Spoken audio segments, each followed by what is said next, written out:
So a bit about my colourful career. I started colour, I fell in love with it at college. You know, I never wanted to be a hairdresser. I went to college because I fancied a guy on the course. I fell out of love with him and fell in love with hair colouring. It was literally from day one.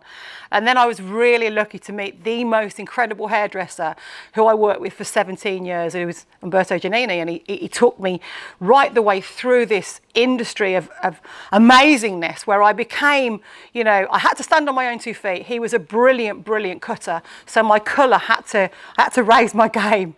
But I learnt on the hardest hair. You know, I learnt on dark hair. And I think as a colourist, when you learn to control warmth, you learn how to pull back on brassiness, how to add tone. I learnt to correct, because I did literally 10, 20, 30 colours a day. You know, I was a super, super busy colourist. And people always say to me all the time, you know, how do you know what to use? Where do you get your experience from? What book have you read, or what course have you been on?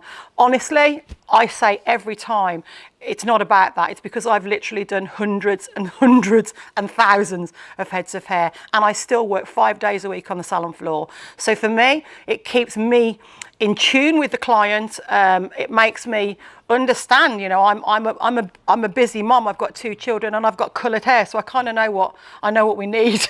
But yeah, it's been an amazing career. Obviously, winning Colourist of the Year 3 years running was great. Led me on to winning British Hairdresser of the Year. Fantastic, opened many doors. But ultimately, there's been one goal that I always wanted, and that's to have my own range.